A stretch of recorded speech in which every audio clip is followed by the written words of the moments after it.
ETF index mutual funds నేర్చుకుని stock మార్కెట్లో రాణించాలనుకుంటున్నారా? వెంటనే ఈ నెంబర్కి కాల్ చేయండి.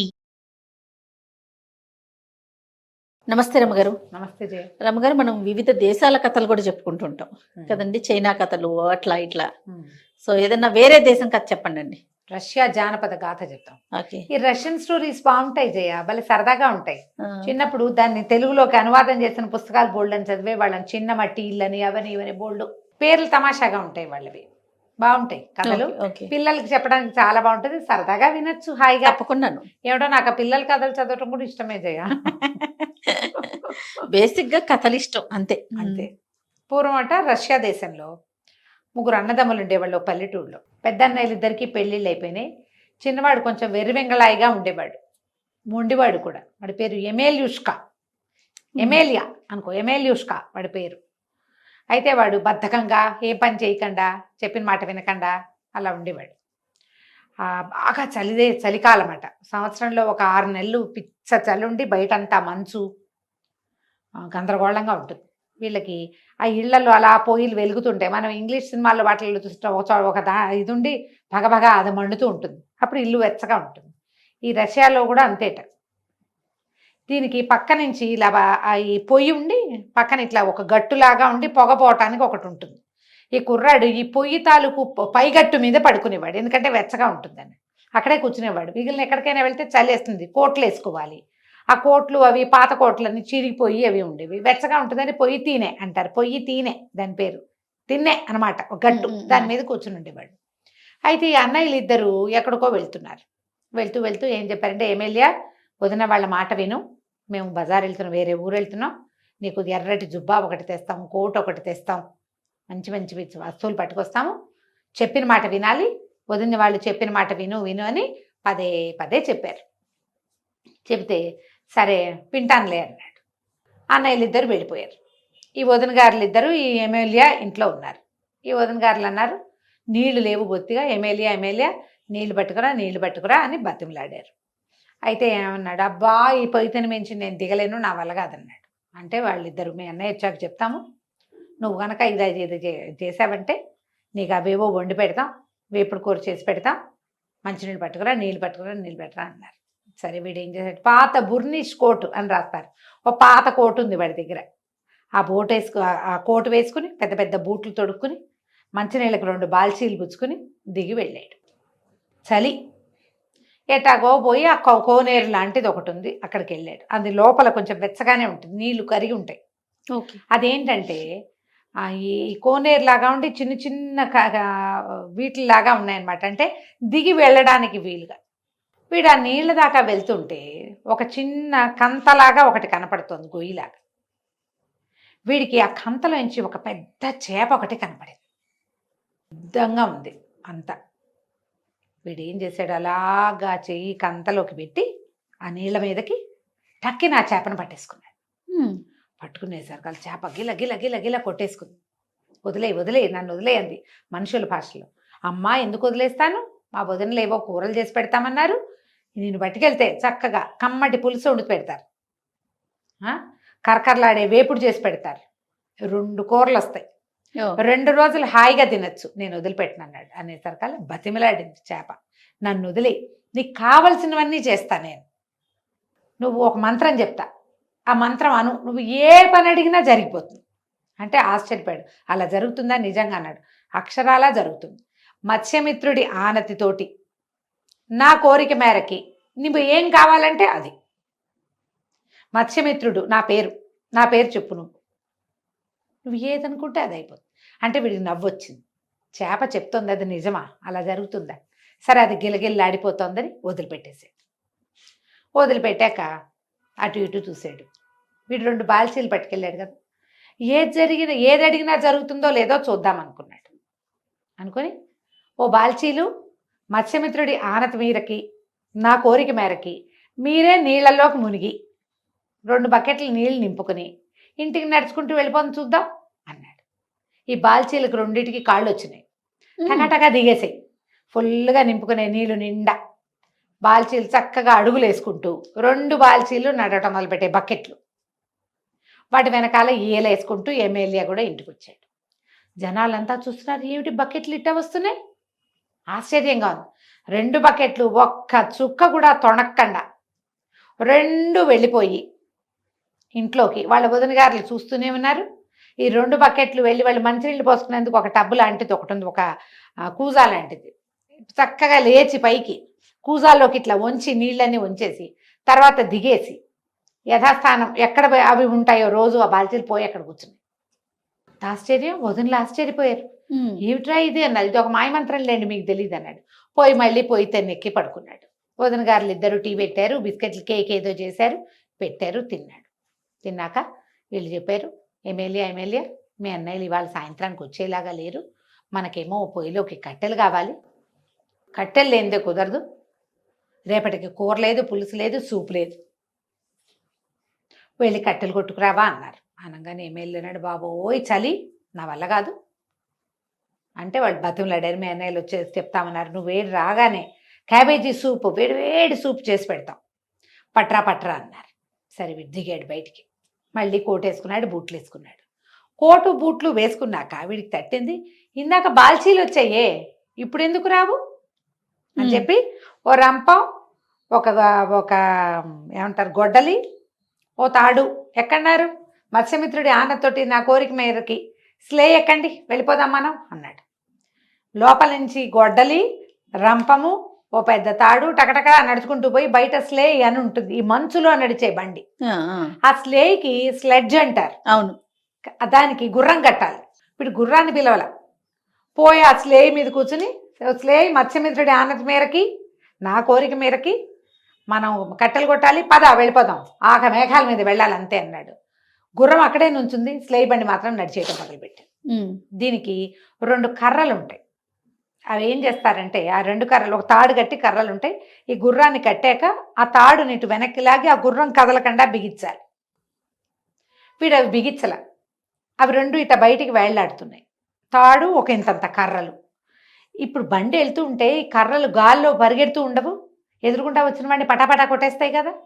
ఇక బండి పరిగెత్తడం మొదలుపెట్టింది. జనమంతా నిర్ఘాంతపరిచేసారు, మంచు రేగిపోతోంది, బండి ఎట్టా వెళ్తోంది, గుర్రం ఏది, దాంట్లో కూర్చుని కనపడుతున్నాడు ఎమ్మెల్యే. అక్కడి నుంచి ఇప్పుడు 2 కర్రలు ఉన్నాయా, వచ్చిన వాళ్ళని ఎడాపెడా లాగేసి కొట్టేసి లాగేసినాయి. అవి బండి ఆగదు, అందరూ మీద పడి పట్టుకోవడానికి ప్రయత్నం చేశారు, అది ఆగల. అక్కడ ఏదో సంత జరుగుతోంది, సంతలో సగం మందిని కొట్టినాయి ఈ కర్రలు. అది ఆ సంత మీదగానే వెళ్తుంది, వీడు బండి ఆపట్లేదు, అది ఆగదు, మంత్రం మీద పోతోందిగా. ఇక పరిగెత్తుకుంటూ వెళ్ళిపోయింది అది. జనాలంతా వెయిట్ చేస్తున్నారు వీడు మళ్ళీ తిరిగి రావటానికి. వీడు అడవిలోకి వెళ్ళి కట్టెలు కొట్టే దగ్గర ఆగి, రంప మంచి ఎండిన చెట్టు చూసి కొయ్యి, గొడ్డలి నువ్వు పేళ్ళు కట్టు, తాడు నువ్వు వాటిని కట్టే అన్నాడు. ఈ మొత్తం ఈ రంపం పరిగెత్తుకుంటూ పోయింది, ఒక పెద్ద చెట్టుని అడుగు నుంచి కోసేసింది, గొడ్డలి టపా ముక్కలు కొట్టేసింది. ఈ తాడేమో అన్ని ముక్కల్ని కొట్టేసింది, కట్టింది తాడు పెట్టి. కట్టంగానే ఓ కట్టెలు చక్కగా స్లే బండిలో వచ్చి కూర్చోండి అన్నాడు. కట్టెలు మొత్తం నడుచుకుంటూ వచ్చి స్లే బండిలో కూర్చుని మళ్ళీ బండి ఎక్కాడు, ఇంటికి వెళ్ళిపోదామన్నాడు.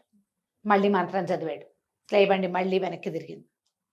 జనాలంతా వాడి మీద పడి పట్టుకోవటానికి యథాశక్తి ప్రయత్నం చేశారు. ఈసారి ఏం చేశాడు, ఇందాక కర్రలు అందరికీ తగిలినాయిగా, కర్రలు లోపల పెట్టేశాడు, ఆ కోలలు ఎవరికి తగల్లా. కానీ బండి మీద బండెడు కట్టెలు ఉన్నాయి, పెద్ద చెట్టు, మొత్తం చెట్టు స్లై బండి మీద ఉంది. ఆశ్చర్యపోయాడు, 10 రోజులు కూడా బయటికి వెళ్ళక్కర్లా, ఈ కట్టెలు 10 రోజులకు వస్తాయి, వీళ్ళకి తిండికి కట్టెలు కావాలి, ఈ ఇంట్లో వెచ్చగా ఉండటానికి కావాలి. తీసుకుపోయాడు, లోపలికి వెళ్ళిపోయాడు. బండి అక్కడ వదిలేశాడు, కట్టెలు వాటి దారిన అవి కూర్చున్నాయి, రంపము గొడ్డలేదు వాటి దారిన అవి లోపలికి వెళ్ళిపోయినాయి. వదిలకు ఆశ్చర్యంగా ఏమిట్రా నాయన ఈ గోలు ఏమిట్రా అంటే, అబ్బా క్యాబేజీ పులుసు అన్నారుగా, వేడివేడిగా సూపు కాచివ్వండి అంటే సూపు కాచి ఇచ్చారు, తాగేసి తిని మీద ఎక్కాడు. ఈ ఊళ్ళో ఉందన్న కొంతమంది జనం వెళ్ళి పై ఊళ్ళో ఉన్న రాజుగారికి కబురు చేశారు, ఇక్కడ ఒకడున్నాడు పొగరుబోతు ఎమ్మెల్యే, వాడు ఇష్టం చేసి పారేస్తున్నాడు, వాడు గుర్రం కట్టకుండానే స్లే బండి నడుస్తోంది, వాడి సంగతి చూడాలని. రాజుగారు ఏం చేశాడు, ఏమిటో వాడి సంగతి చూద్దామని ఒక అధికారిని పంపించాడు. ఆయన వచ్చి పద అని ఎమ్మెల్యే అని పిలిచాడు. పిలిచేసరికల్లా నేను రానన్నాడు. ఎందుకు రావు, సైనికులు తీసుకొచ్చాను నిన్ను వీడి చేస్తారని ఆయన సైనికుల్ని పిలిచాడు. పిలిచేసరికి ఎమ్మెల్యే ఏమన్నాడు, మత్స్యమిత్రుడి ఆనతోటి నా కోరిక మేరకి ఈయనకు సన్మానం చేయండి అని ఈ తలుపుకి అటు ఇటు నిలబెట్టిన ఒక చీపురికి ఒక దుడ్డు కర్రకే చెప్పాడు. చీపురు దుడ్డుకర్ర చితకొట్టు వదిలిపెట్టినాయి ఆ వచ్చిన అధికారిని. ఆయన నగరానికి వెళ్ళే వరకు తరిమినాయి. తరిమితే ఆయన చెప్పాడు, వాడు సామాన్యుడు కాదు, వాడు ఏదో చదువుతాడు, వాడు చదవంగానే చీపురు వచ్చి కొట్టింది, కర్ర వచ్చి కొట్టింది, మంత్రాలు ఉన్నాయి వాడి దగ్గర, తెలివిగా ఎవరినైనా పంపించండి అన్నారు. ఒక దళవాయి ఉన్నాడు, వాడికి జీతం తక్కువ, ఉద్యోగం చిన్నది, తెలివి మాత్రం అఖండుడు, వాడిని పంపారు. వాడిని పంపితే వాడు వచ్చి, ఎమ్మెల్యే నువ్వు బంగారు కొండపోయి, నీలాంటి వాడివి నువ్వేనోయ్, నువ్వు రావాల్సిందేనోయ్ అని పిలిచాడు. పిలిస్తే వీడేమన్నాడు, అబ్బాయి చలి, ఈ కోటేమో చిరిగిపోయింది, వాడికి కోటు తెప్పించుకుందాం అలాంటివి ఏం తట్టల, అంత తెలివి గలవాడు కాదు, వాడి తెలివి అదో రకం, వెంగళాయ అంటారు వాడిని, వెంగళాయ వాడి పేరే అది. ఈ పొయ్యి తీన మీద పడుకున్నాడుగా, ఓ తీనే పొయ్యి తీన మీద ఉన్నాడు, వాడు ఆ గట్టు మీద ఉన్నాడు. చక్కగా రాజుగారింటికి వెళ్ళి వచ్చేద్దాం పద, నన్ను తీసుకెళ్ళు, వేరే చోటకి దిగితే నాకు వేడిగా ఉండదని మత్స్యమిత్రుడి ఆనతో నా కోరిక ప్రకారం నువ్వే నన్ను తీసుకెళ్లాలంటే, ఆ ఇంట్లోపల చక్కగా అలికి తయారు చేయబడిన ఆ పొయ్యి తీనే ఆ ఇంటిని వదిలిపెట్టి తీనే ఊడిపోయి ఈ ఇంట్లో ఇంచి బయటికి రోడ్డు మీద పరిగెత్తింది అది.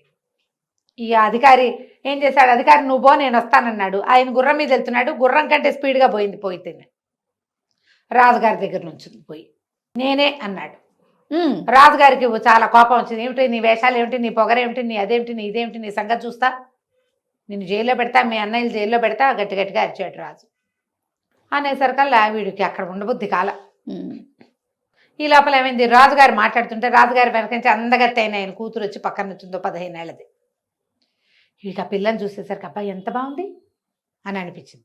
ఏమన్నాడు, పోయి తినా మనం ఇంటికి వెళ్ళిపోతాం పద, ఇవి అందరూ సైనికులు చుట్టూతా, వీళ్ళందరినీ తలా ఒక దెబ్బ కొట్టు, ఇంటికి వెళ్ళిపోదాం అని ఆ మత్స్యమిత్రుడు ఆనతోటి నా కోరికతోటి ఈ రాజకుమార్తెకి నన్నే పెళ్లి చేసుకోవాలనిపించాలి, నేను ఇంటికి వచ్చేదాకా అది ఊరుకోకూడదని చెప్పి వెళ్ళిపోయాడు.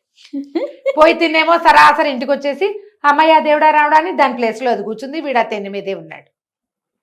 రాజకుమార్తె శోకాలు పెట్టి ఏడ్చింది. వాడు నాకు నచ్చాడో, వాడిని ఎందుకు కట్టేయమన్నావో, వాడిని ఎందుకు కొట్టించావో, వాడిని ఎందుకు పంపేశావు, వాడే కావాలి, వాడు లేనిదే నాకు కుదరదు, వాడిని నేను పెళ్లి చేసుకుని తీరాల్సిందేనని శోకన్నాలు పెట్టింది. ఎట్లా సరే రాజు కొళ్ళు మండిపోయింది.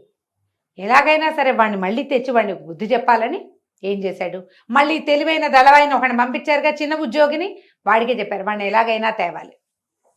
అందరినీ ఊళ్ళో అందరినీ అడిగారు. ఇవి ఎమ్మెల్యేకి ఏమి ఇష్టం అంటే వాడికి స్వీట్స్ ఇష్టం.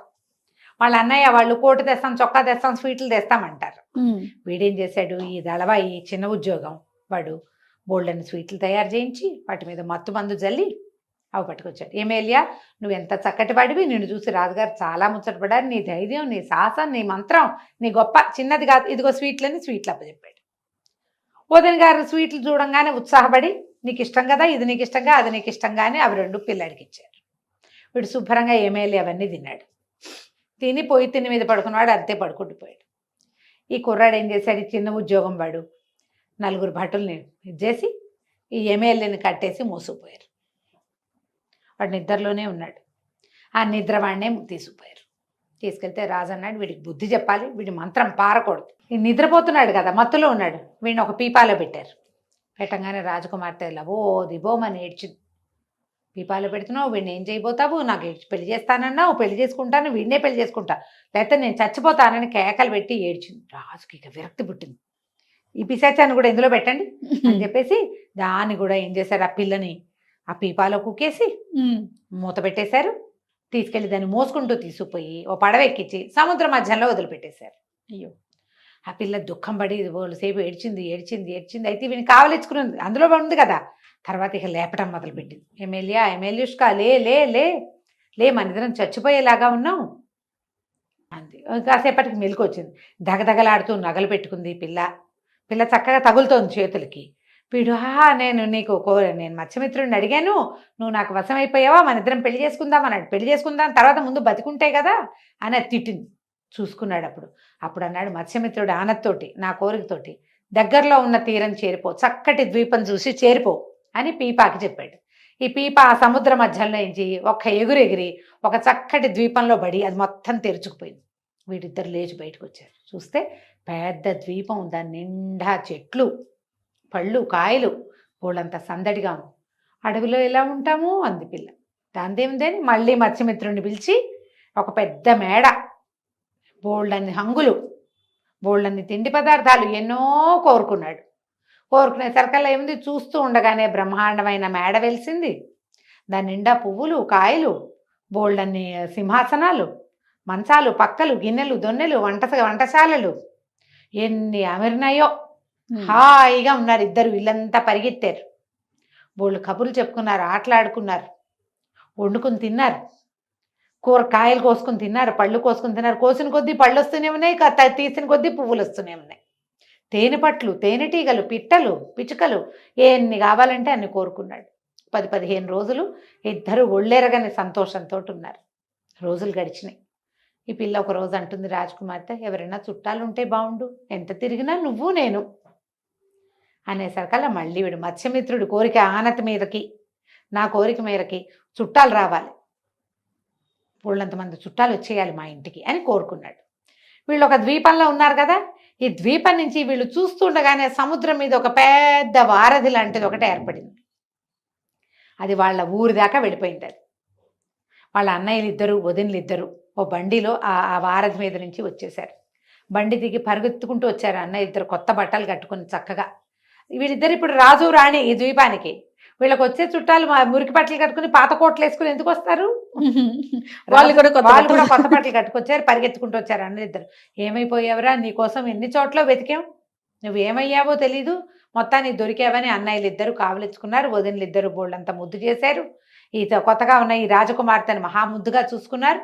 ఎంత సంతోషంగా ఉన్నారో. వాళ్ళంతా ఈ బిల్డింగ్ అంతా తిరిగారు, పళ్ళు గిళ్ళు కోసుకొని తిన్నారు. వదినలు వీడికి ఇష్టమైన క్యాబేజీ పులుసు అవన్నీ చేసి పెట్టారు. ఒక పూట గడిచింది. సాయంకాలం అయ్యేసరికి అలా ఒక పెద్ద పడవ వస్తుంది సముద్రంలోంచి.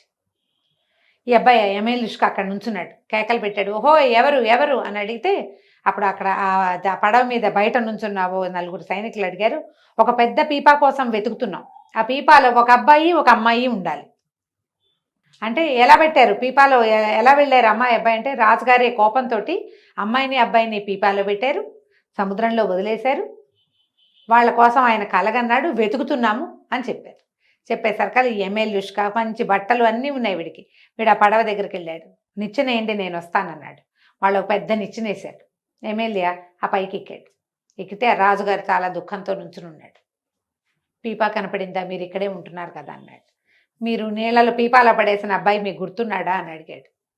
లేకేం గుర్తులేకే, ఒక కుర్రాడు, ఒక 18-20 ఏళ్లవాడు, పాత బట్టలు కట్టుకున్నాడు అంటే, నేనేనేమో చూడండి అన్నాడు. ఆయన ఆశ్చర్యపోయాడు. ఎమ్మెల్యే నువ్వా అన్నాడు. నేనే, రండి అని దింపి తీసుకుపోయాడు. తీసుకెళ్తే ఏముంది, ఆయన కూతురుని చూసి సంతోషించాడు. ఆ రోజు కోపంతో పంపేశాడు, కానీ అప్పటి నుంచి ఆ పీపాలో పిల్లలు దొరుకుతారేమో అని వెతుకుతున్నారు. ఆయన ఎంతో సంతోషించాడు. ఈ మేడ, ఇల్లు, వాకిలి, ఆ ద్వీపం నిండా పళ్ళు కాయలు చూసి ఎంతో సంతోషంగా వాళ్ళ శాస్త్రం ప్రకారం ఎమ్మెల్యేకి యువరాణికి పెళ్లి చేసి కొన్నాళ్ళు అక్కడ గడిపి, ఈ వారధిలాగా ఉందిగా, ఆ వారధి మీద వస్తూ పోతూ ఉండేవాళ్ళు. వీళ్ళకి కావాల్సిన చుట్టాలు పక్కాలు అందరూ వచ్చేవాళ్ళు. ఎమ్మెల్యే యువరాణి సంతోషంగా ఉన్నారు. చూడు ఎంత బాగుందో స్టోరీ. కథ మనం ఇంటికి. రైట్ రామ్ గారు, నమస్తే. నమస్తే.